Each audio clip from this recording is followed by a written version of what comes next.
Saudamos a todos com a paz do Senhor. Desde já agradecendo a Deus por essa rica oportunidade que nos concede de estar gravando mais um vídeo para o canal. Desta vez para nós estudarmos a lição da Escola Bíblica Dominical, a lição 5. A lição 5 que nos traz o fruto do Espírito, o eu crucificado. A lição 5, o fruto do Espírito, o eu crucificado. Como você sabe, nesse primeiro trimestre de 2021 nós estamos estudando o verdadeiro pentecostalismo, a atualidade da doutrina bíblica sobre a atuação do Espírito Santo. Primeiro trimestre de 2021. A nossa lição, sua leitura bíblica em classe. Gálatas capítulo 5, versículo 16 a 26. O objetivo da lição, demonstrar que o fruto do Espírito é um dos temas mais vibrantes da vida cristã. Os objetivos específicos. Conceituar o fruto do Espírito, distinguir e relacionar o fruto do Espírito e dons espirituais e conscientizar que o Espírito se opõe à carne. A nossa lição ela está dividida em 3 pontos. O primeiro ponto, o fruto do Espírito na vida do crente. Primeiro subponto, definição. Segundo subponto, o fruto no singular. O terceiro, andar no Espírito. O segundo ponto, diferença e relação entre o fruto e os dons do Espírito, com 2 subpontos. O primeiro subponto, diferença, e o segundo, os dons na igreja. O terceiro ponto, o Espírito se opõe à carne, com 3 subpontos. O primeiro, o legalismo. O segundo, a carne e o Espírito. E o terceiro, os vícios. Texto áureo da lição, a verdade prática. Primeiro nós vamos fazer leitura bíblica em classe, depois texto áureo e a verdade prática. Desde já agradecendo a você que se inscreveu recentemente no canal, vou dizer a você meu muito obrigado. Você que tem visualizado, se inscreva, nos ajude, curta, comente, para que a gente possa cada vez mais estar fazendo vídeos desse porte para você.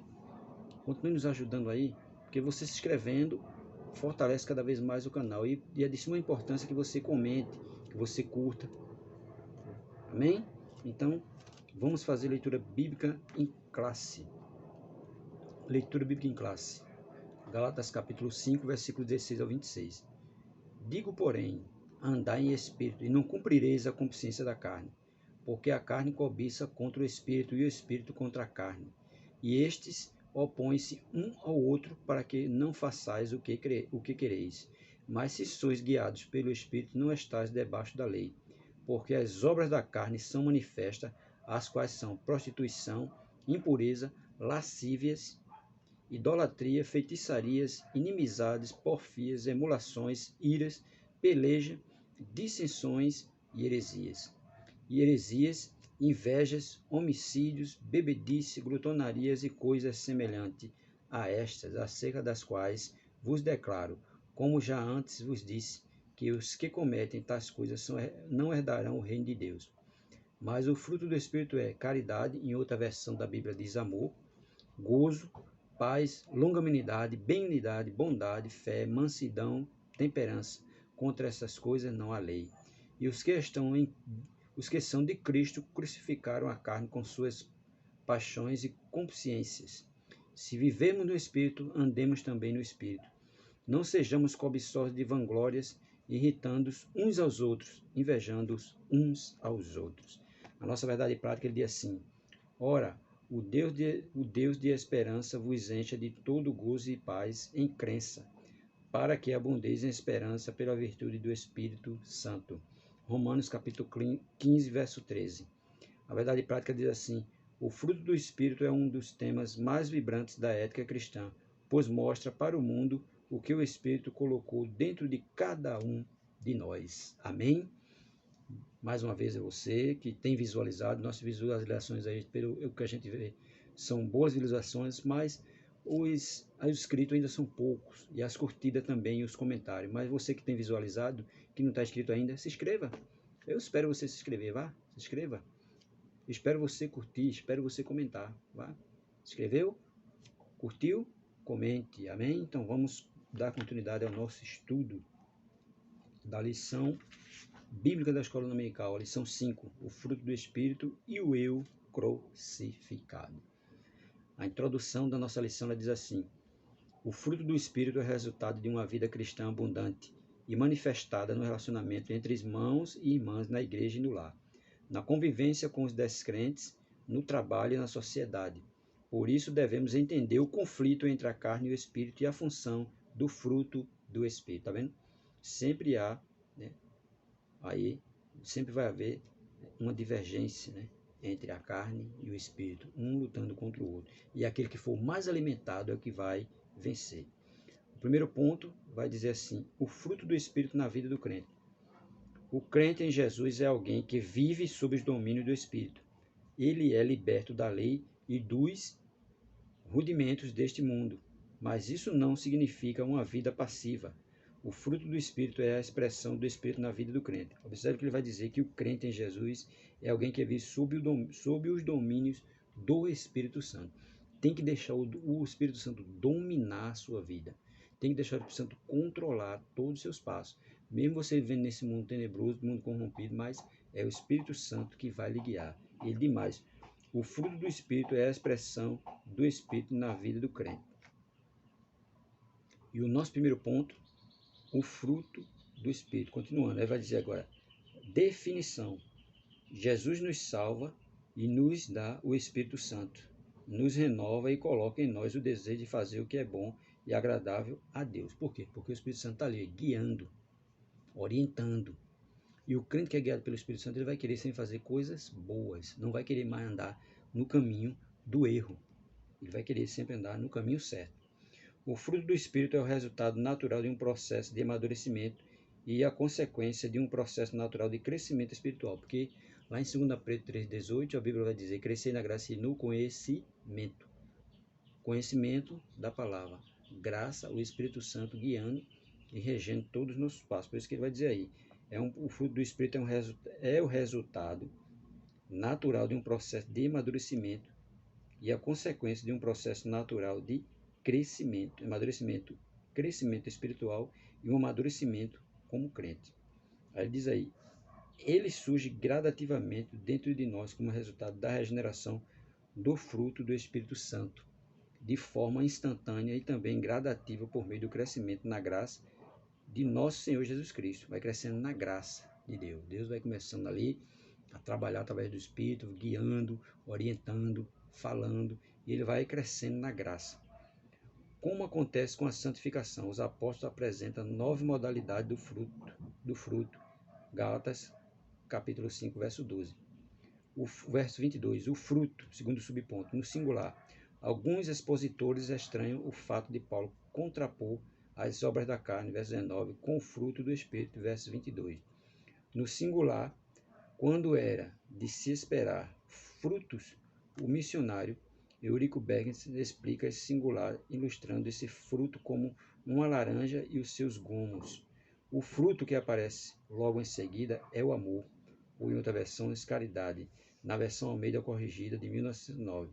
Diz o missionário, as 8 virtudes seguintes são os reflexos do amor: gozo, paz, longanimidade, benignidade, bondade, fé, mansidão e temperança. Porque se ele tiver amor de Cristo no coração, ele vai fazer tudo isso, ele vai ter isso, paz, vai ser longânimo, vai ser benigno, vai ser bondoso, vai ter fé, vai ter mansidão, vai ter temperança, né? E Donald G. chama o fruto do Espírito de 9 modalidades do fruto. A forma singular sugere que nelas se produza a unidade de caráter de Cristo. As 9 graças mencionadas, todas elas em contraste com as confusões das obras da carne. Veja que o fruto do Espírito, né, ele é em contraste com as confusões das obras da carne, porque o Espírito e a carne vivem ali, ó, em eterno, com um grande conflito. Mas aquele que tem o amor de Deus no coração, ele vai ser uma pessoa que vai deixar o Espírito Santo controlar, e ele vai ter todos esses frutos na sua vida e demonstrando para o mundo. No terceiro subponto ele faz andar no Espírito, verso 16 de Gálatas 5,16. Ser guiado pelo Espírito significa, na linguagem paulina, vitória sobre os desejos e impulsos carnais. Andar no Espírito é uma expressão que indica viver corretamente, em humildade, submissão e santidade, né? Porque tem pessoas que ele não quer ser humilde, ele não quer submisso e nem quer andar em santidade, quer andar do jeito dele. Mas andar no Espírito é ser assim, ter humildade, ser submisso, andar em santidade, é viver corretamente. Tudo isso é quem tem o fruto, quem tem o Espírito Santo, é andar no Espírito. Quem anda no Espírito, ele vive corretamente, é humilde, é submisso e vive em santidade. Mas aqueles que vivem de todo jeito, que dizem assim, não, eu tenho Jesus no coração, ter Jesus no coração só não basta, tem que deixar o Espírito Santo guiar, para que possa nele, ele crescendo na graça, né, e no conhecimento. Aí ele vai dizer para nós, continuando, o apóstolo Paulo usa termos similares para se referir a esse estilo de vida dos crentes, para que possais andar dignamente diante do Senhor, agradando-lhe em tudo, frutificando em toda boa obra e crescendo no conhecimento de Deus. Colossenses, capítulo 1, versículo 10. Andai e agradar a Deus, 1 Tessalonicenses 4:1. Andai em amor, Efésios 5:2. Andai como filhos da luz, Efésios 5:8. Andai nele, Colossenses 2:6. O apóstolo Pedro nos ensina a andar em temor durante o tempo da vossa peregrinação, 1 Pedro 1,17, porque nós somos peregrinos na terra. Então, o tempo da nossa peregrinação, nós temos que andar em temor e tremor de Deus, porque Ele é quem vai começar a guiar nossos passos agora. E nós temos que andar sempre em temor e com tremor, porque Deus está vendo tudo. E o Espírito Santo é quem tem que nos guiar nesse mundo que está aí tão corrompido, tão preocupado, muita gente preocupada só com eu e esquecendo de Jesus. E no terceiro ponto ele vai dizer assim, no segundo ponto ele diz, a diferença entre a relação entre o fruto e os dons do Espírito. Os dons espirituais e o fruto do Espírito têm a sua origem numa mesma fonte e ambos glorificam a Cristo, mas se trata de coisas distintas. O amor, por exemplo, não é um dom. 1 Coríntios 4:1. Tá vendo? Primeiro subponto do segundo ponto. Diferença. O que há em comum entre essas duas fases abençoadas da nossa redenção é a fonte da origem. A primeira e a maior modalidade do fruto do Espírito é o amor. As demais modalidades são reflexos do amor. O apóstolo Paulo usa o amor como representante do fruto do Espírito ao contrapor o fruto com os dons do Espírito. O amor é superior aos dons. É o caminho ainda mais excelente. 1 Coríntios 12:31. Por essa razão, o amor encabeça essa lista. Gálatas 5:22. E em outras passagens prevalece a supremacia do amor. 1 Coríntios 13, verso 13. Gálatas 5:13. Gálatas 6, versículo 1 e versículo 2. Paulo afirma ainda que os dons sem o amor não são nada. 1 Coríntios 13, do 1 a 3. E são passageiros. 1 Coríntios 13, do 8 a 10. Mas o amor é eterno. Porque a gente sabe que o amor, quem tem o amor de Deus no coração, ele vai ser tudo isso. Ele vai ter todos esses frutos do Espírito em si. Mas aquele que não tem amor, ele não vai ter nada.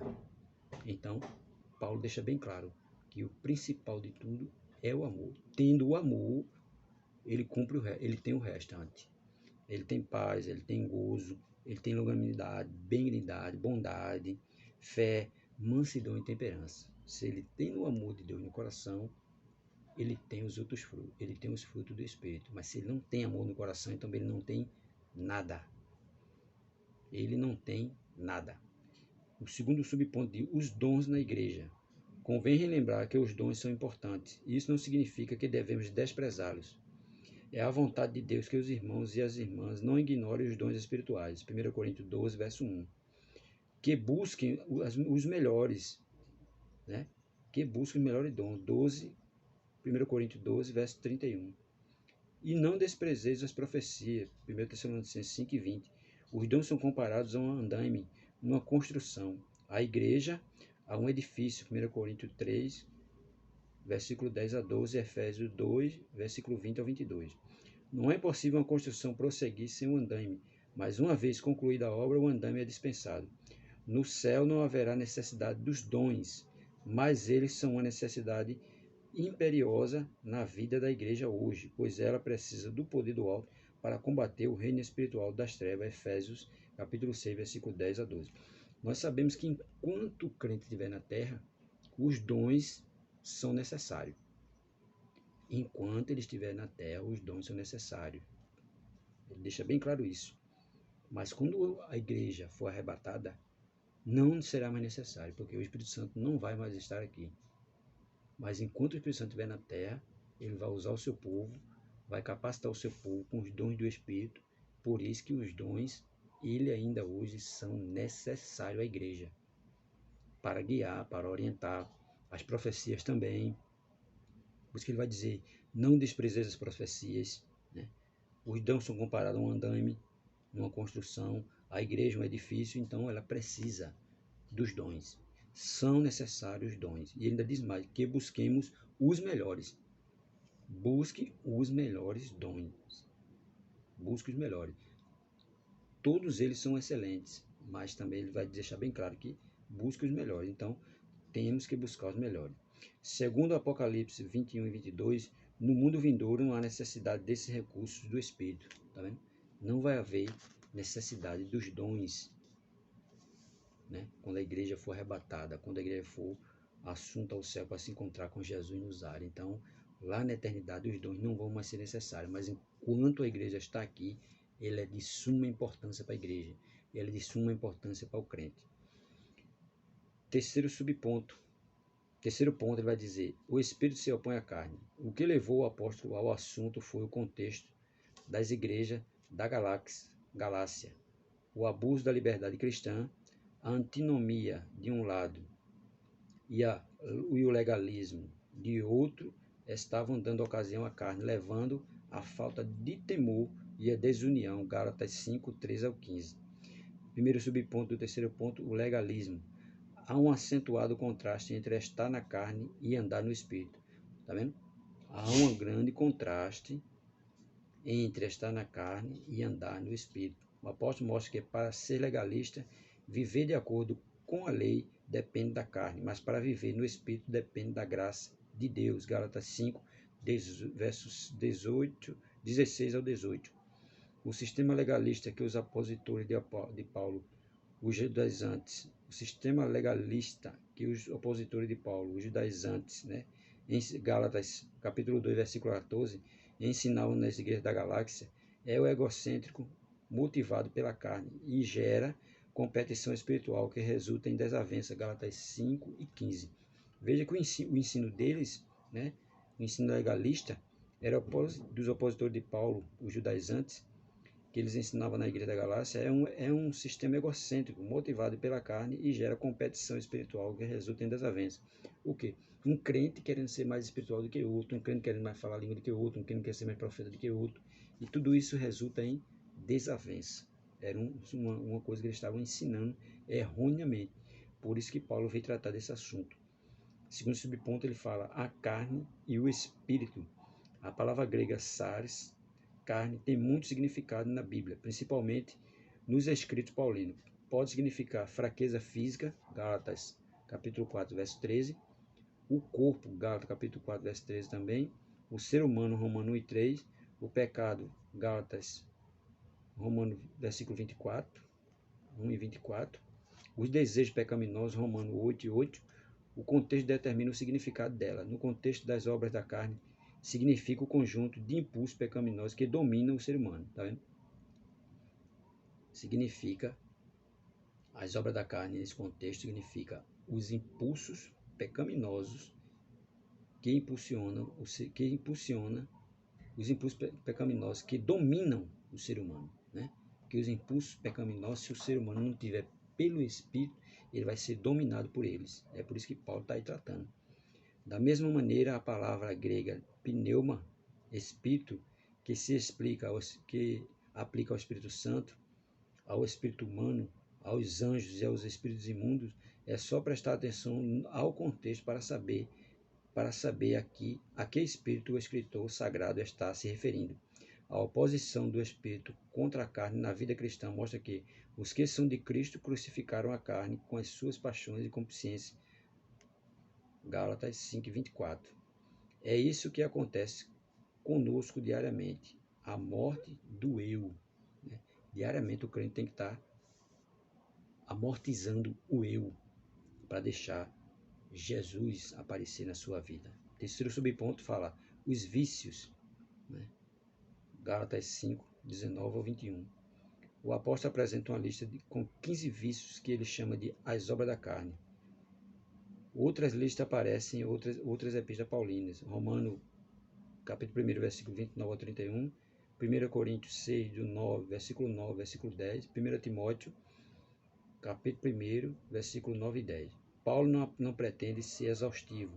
Essas listas são representativas em Gálatas, pois ela acrescenta, e as coisas semelhantes a esta, acerca das quais vos declaro, como já antes vos disse, que os que cometem tais coisas não herdarão o reino de Deus. Verso 21. Podemos classificar esses vícios entre 3 categorias: sexo ilícito, prostituição, impureza, lascívia. Pecados de ordem religiosa, idolatria e feitiçaria. E por último, pecado de ordem social, inimizades, porfias, emulações, iras, pelejas, dissensões, heresias, invejas, homicídios, bebedice e glutonaria. Tá vendo? Tudo isso são vícios que dominam o ser humano. Sexo ilícito, prostituição, impureza, lascívia, idolatria, feitiçaria, inimizades, porfias, emulações, tudo isso são vícios que dominam o ser humano se ele deixar que a carne domine ele. Mas quando ele deixa o Espírito Santo controlar a vida dele, guiar os passos dele, ele consegue, né, se afastar desse vício, se abster desses vícios. Na conclusão da nossa lição, ela vai dizer assim: cabe a cada crente fazer uma análise introspectiva para verificar se suas inclinações são carnais ou espirituais. Salomão disse que o homem é aquilo que imagina a sua alma. Provérbios 23, verso 7. Jesus disse que o homem fala aquilo do que o seu coração está cheio. Lucas 6:45. O pensamento de cada ser humano norteia seu comportamento. Se a mente é carnal, seu comportamento é carnal, que resulta em morte. Se a mente é espiritual, seu comportamento é espiritual, que resulta em vida, porque a carne é morte e o espírito é vida. Tá vendo? Essa foi a nossa lição 5. O fruto do espírito, o eu crucificado. Temos que crucificar o eu e deixar o Espírito Santo aparecer em nossa vida. Que nós possamos estudar essa lição mais a fundo. Aqui a gente está fazendo só um panorama, dando uma explicaçãozinha sobre isso, porque senão o vídeo fica muito longo e a gente quer fazer uma coisa bem reduzida, que é para que você possa assistir. Mas assista bem, mais uma vez, você que tem visualizado, se inscreva, deixe a sua curtida e deixe seu comentário, para que nós possamos cada vez mais fazer vídeos que possa estar edificando a sua vida, e que com o seu comentário, com sua inscrição e com a sua curtida, você está fortalecendo cada vez mais o canal e nos proporcionando mais oportunidade para publicar mais vídeos como esse.